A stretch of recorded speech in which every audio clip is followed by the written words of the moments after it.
Conjugaison. Fiche de révision numéro 12, les temps du récit. Au brevet, la rédaction représente la moitié de l'épreuve et quasiment la moitié des points. Le but de cet exercice est d'évaluer vos capacités rédactionnelles, parmi lesquelles la bonne maîtrise des temps du récit et leur bon usage. L'objectif de cette fiche est de vous montrer comment combiner les temps entre eux afin que leur utilisation soit correcte. Quand vous avez un récit à écrire, vous devez faire un choix entre deux temporalités. Soit vous racontez les événements au présent, soit vous racontez les événements au passé. Mais une fois que vous avez choisi, il faut vous en tenir à ce choix et ne pas changer tout le temps de temporalité, afin de respecter une certaine cohérence temporelle et bien sûr la concordance des temps. On appelle cela un système temporel, c'est-à-dire le fait d'utiliser des temps verbaux qui fonctionnent ensemble. Par exemple, dans le système du présent, le temps principal que l'on va utiliser est le présent, et on va pouvoir le combiner avec du passé composé si on a besoin d'exprimer des événements passés. Donc si on choisit le système du présent, on va tout rédiger au présent. Les descriptions et les actions seront au présent. Par exemple, je vois un chien qui court. Mes deux verbes sont au présent, qu'ils décrivent une action ou un état. C'est le choix le plus simple. On écrit tout au présent sans se prendre la tête à savoir quel temps il faut mettre. Cela peut paraître peu naturel aux élèves de tout rédiger au présent, mais en réalité, c'est un temps facile à utiliser et il convient même pour relater des événements passés.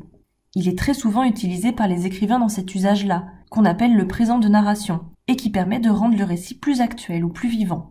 À présent, voyons comment le combiner à d'autres temps pour exprimer différentes temporalités dans le récit.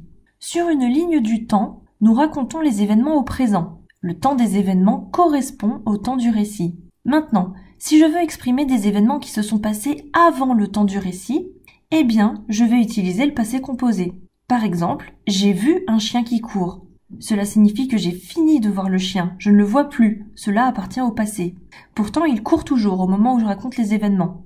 Le passé composé sert donc à marquer une antériorité par rapport au présent. De la même façon, si je veux exprimer des actions à venir par rapport au moment des événements, je vais tout simplement utiliser le futur.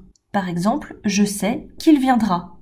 Maintenant, si nous avons une parfaite maîtrise des temps du passé, alors nous pouvons nous permettre d'utiliser le système du passé. Dans le système du passé, on va principalement associer l'imparfait avec le passé simple. Et ces deux temps vont fonctionner ensemble. Sauf que je vais distinguer leur usage. On va réserver l'imparfait pour les descriptions et les actions longues, qui durent et qui décrivent un état. On appelle cela l'imparfait d'arrière-plan. Et pour les actions plus courtes, ponctuelles et qui font avancer le récit, on va plutôt utiliser le passé simple. On l'appelle le passé simple de premier plan. Cela donne « Je vis un chien qui courait ». Quand je dis que le chien courait, je décris un état, une action qui dure, qui sert d'arrière-plan à mon récit. Et comme j'utilise le passé simple, on comprend que l'action de le voir s'est faite d'un seul coup. Le chien courait quand tout à coup je le vis. Mais on peut aussi utiliser le passé composé si on maîtrise mal le passé simple. Ça peut être une solution de repli qui fonctionne aussi bien. Cela donne « J'ai vu un chien qui courait ». Mais attention, il faut choisir. Soit on utilise le passé simple, soit on utilise le passé composé, mais on ne mélange pas les deux dans un même récit. Mais par contre, les deux peuvent très bien fonctionner avec l'imparfait. Sur une ligne du temps, nous racontons les événements au passé, c'est-à-dire à l'imparfait et au passé simple.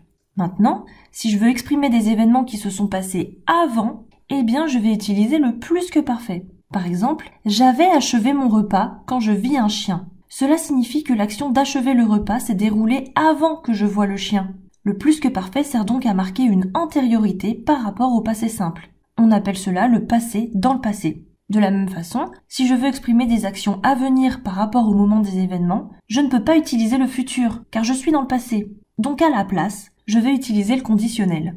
Cela donne « je savais qu'il viendrait ». C'est ce qu'on appelle le futur dans le passé, et c'est l'un des usages du conditionnel. J'espère que cette fiche de révision vous aura aidé. Vous pouvez la recopier sur une fiche Bristol pour l'apprendre plus facilement ou la télécharger dans la barre de description.